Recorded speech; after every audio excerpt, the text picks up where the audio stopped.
France Inter.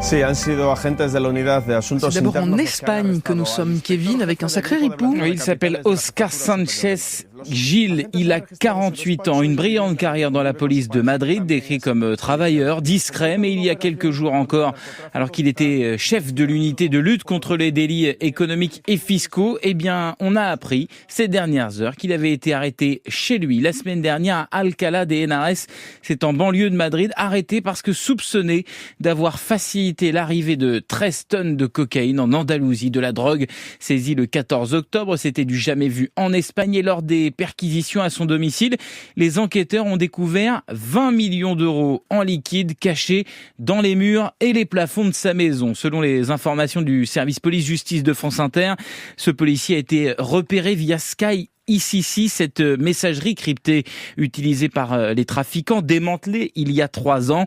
Il a blanchi une partie de l'argent via l'achat de crypto-monnaies et une flotte de VTC bidons et il est en prison, Oscar Sanchez Gil, mis en examen pour trafic de drogue, corruption, blanchiment ou encore association de malfaiteurs. Nous voici en Corée du Sud, où le président se remet au sport. Oui, plusieurs médias sud-coréens ont révélé que Yoon Suk-yeol s'était rendu samedi sur un parcours de golf pour s'exercer.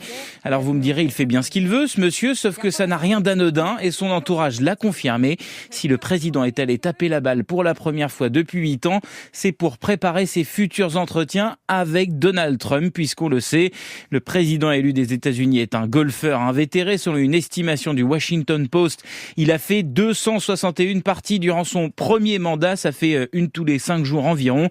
Yoon Suk-yeol compte donc ainsi nouer une relation privilégiée avec Donald Trump, alors que les entreprises sud-coréennes s'inquiètent des mesures protectionnistes à venir. Peut-être que cette diplomatie du green inspirera d'autres dirigeants.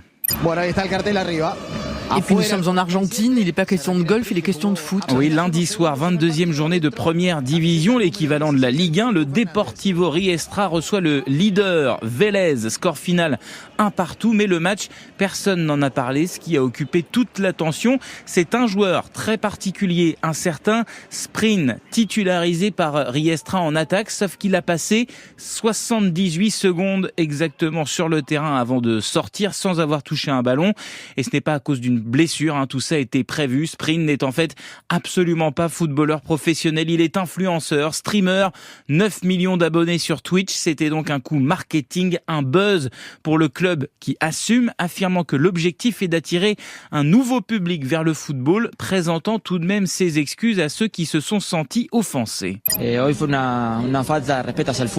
Parce que beaucoup ont dénoncé une farce, un manque de respect envers le football, dit ici l'attaquant du Vélez, Brian Romero, d'autant qu'une enquête est ouverte sur des soupçons de paris truqués, puisqu'un site de paris en ligne offrait lundi de belles cotes sur le fait que Sprin débuterait le match. Comment dire ? Merci beaucoup Kevin Dufresne.